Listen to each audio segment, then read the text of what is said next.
Halo, halo, hai teman-teman semuanya. Kembali lagi dengan saya, Salsa Nur Afifah. Jadi di video kali ini kita akan membahas kembali teman-teman mengenai Odoo Accounting. Nah, untuk pembelajaran kita kali ini yang akan saya bahas adalah mengenai pengelolaan aset. Jadi, tunggu apa lagi? Mari kita bahas.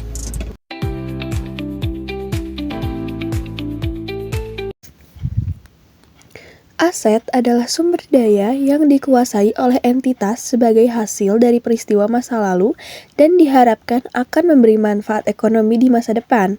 Aset sendiri terbagi menjadi dua, yaitu aset lancar dan aset tidak lancar.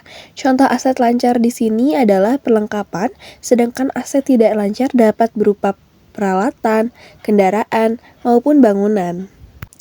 Dalam mengelola aset ini, tahap pertamanya adalah memasukkan tipe aset. Caranya kita bisa ke menu configuration. Di bagian manajemen, kita pilih aset kategori. Lalu kita klik new. Untuk aset type sendiri diisi dengan aset tetapnya, seperti bangunan, kendaraan, atau juga peralatan. Setelah itu, jurnalnya kita isi.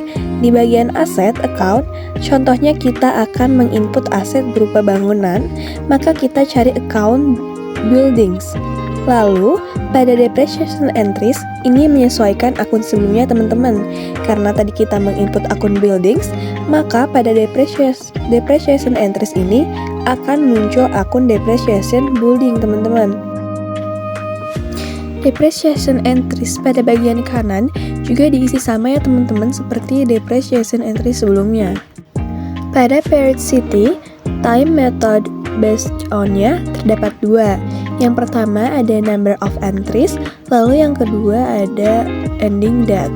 Nah, untuk number of entries ini diisi berdasarkan periode berapa bulan kita akan menyusutkan suatu akun. Sebagai contoh, pada bangunan tadi bertahan dalam kurun waktu 15 tahun. Selanjutnya 15 tahun ini akan dikali dengan 12 bulan. Maka jadinya adalah 180 bulan. Nah, berbeda dengan ending date. Ending date ini diisi dengan prediksi kita sesuai tanggal, tahun, dan bulan bahwa penyusutan aset itu telah habis.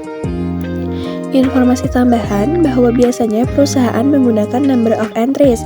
Selanjutnya ada one entry every atau kita kenal dengan periode penyusutan.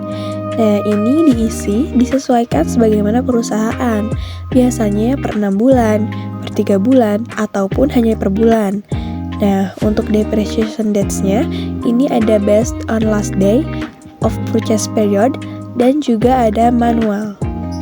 Dalam computation method atau metode penyusutan, terdapat linear dan juga digresif teman-teman. Linear ini berarti garis lurus dan digresif ini berarti saldo menurun. Jika sudah, kita klik save. Nah, itulah tadi cara menginput aset kategori teman-teman.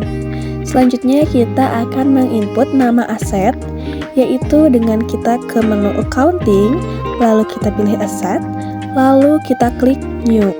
Pada aset name-nya, kita input nama asetnya teman-teman. Nah, untuk aset kategorinya disesuaikan dengan aset name-nya. Lalu, date-nya ini diisi dengan tanggal pembelian. Lalu untuk depreciation date-nya ini diisi dengan based on last day of purchase period atau dengan manual. Ini disesuaikan sebagaimana kebijakan perusahaan teman-teman. Lalu untuk salvage value diisi dengan nominal yang tidak terdepresiasi. Contoh aset yang tidak terdepresiasi ini adalah tanah ya teman-teman. Karena pada tanah ini semakin panjang jangka waktunya, harganya pun akan semakin meningkat. Jika sudah, kita klik compute depreciation. Jika sudah, maka nanti akan muncul di sini aset yang sudah didepresiasi, lalu akan menjadi draft. Nah, kita bisa lihat di accounting pada journal entries. Maka hasilnya akan muncul di sini. Lalu kita klik pause, nantinya akan otomatis terdata. Nah, itulah tadi cara pengelolaan aset dengan menggunakan aplikasi Odoo ini, teman-teman. Terima kasih dan sampai jumpa di pembahasan selanjutnya.